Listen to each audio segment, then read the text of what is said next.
Today on Cooking with a Lion, we'll be making my favorite soft and chewy granola bar, which also happens to be gluten-free.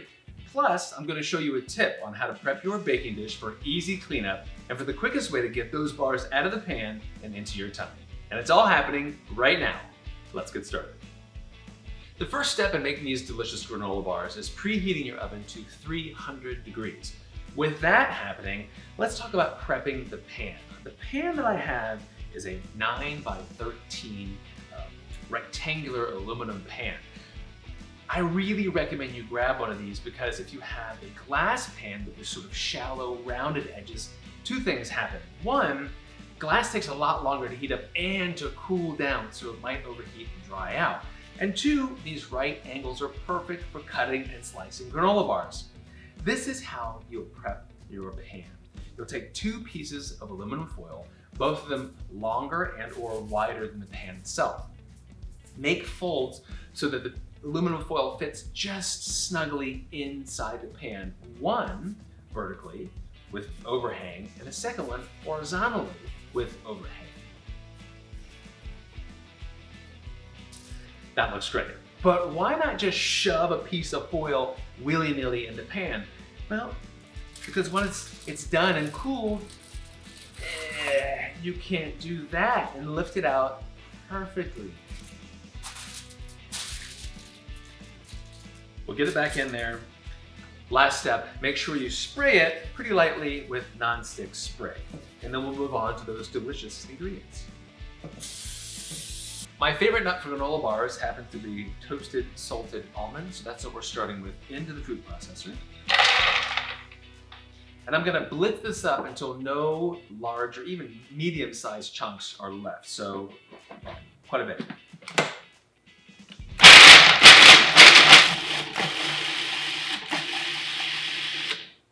Yeah, that looks good. It's not flour, don't go that far. Don't go almond butter. Just make sure that all the large and medium-sized pieces are gone.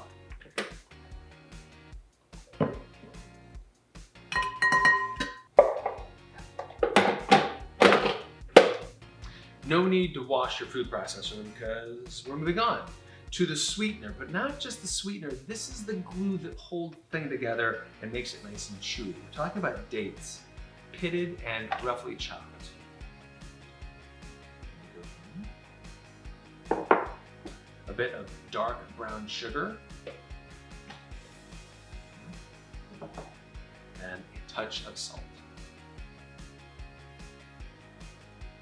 We're going to process this until it's very finely chopped.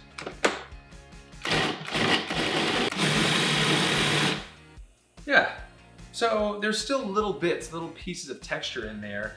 You don't want to go too far because you want to add a couple more ingredients that will make it into a paste, and that is the glue that holds the granola bars together. I have in this little container a tablespoon of water and also a teaspoon of vanilla extract. And here I have 1 stick of butter that I put over super low heat just to melt it. You don't want it to simmer because you need whatever water is still in here. I'm going to turn this back on and stream both of these in until it becomes this beautiful paste.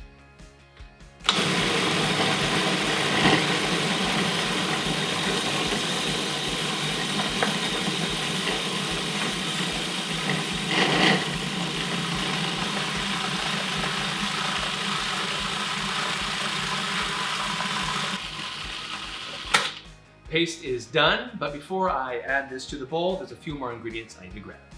Into the bowl with the almonds will also go some toasted salted sunflower seeds.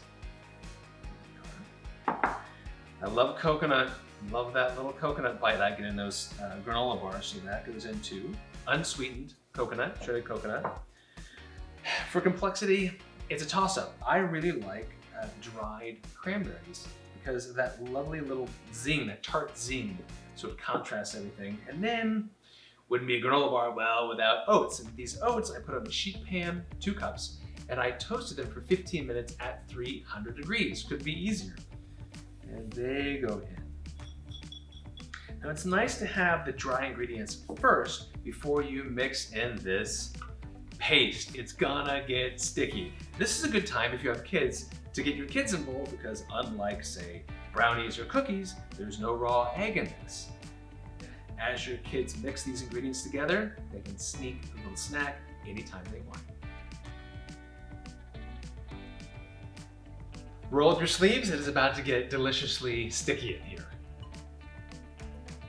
You want to mix this so well, so do take your time. No spoon or spatula is going to do what your hands can do. You want to squeeze the ingredients until it's very well incorporated. Once that happens, I'm going to transfer it into the prepared pan and flatten it to the best of your ability. Now, your hands will be sticky, but if you have a little bowl of water, you can use water to help flatten it out without it sticking. You can also use, if you kept it, the wax paper that's around the 1 stick of butter that we melted for this recipe, or third option, you can just use a small piece of parchment paper. You want to make sure it's pressed down evenly and firm. Once that happens, it goes into the oven for exactly 25 minutes until it's done. Once the granola bar has finished cooking, 25 minutes, I grab the whole thing out and put the whole thing on a cookie cooling rack for 1 hour.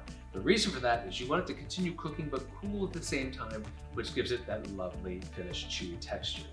If you remember these slings that we did in the beginning to make it easier to pull out, sure this. Oh, there we go. And you can see that's a pretty good sign. That is a chewy granola bar.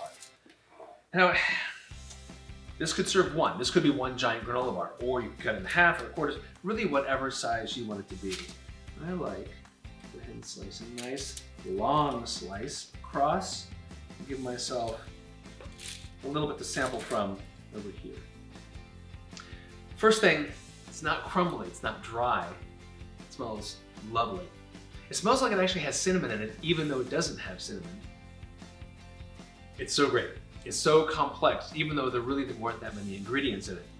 I get the tartness from the cranberry up front. But if you recall, we had those dates that we blended up with the dark brown sugar, which kind of has the same vibe to it, the same earthy feel, but it's not white sugar, so it's not like overly sweet whatsoever. It's not soft, but it is definitely chewy. After having toasted those oats first, you get a little more flavor. We toasted the nuts, a little more flavor. Toasted the seeds, a little more flavor. I think it's just wonderful. And one of the best things about this recipe is you can actually make it your own. It's customizable to you. So if you want to do, say, black currants or golden raisins or even cherries that you chop up a little bit instead of the dried cranberries, you can do that.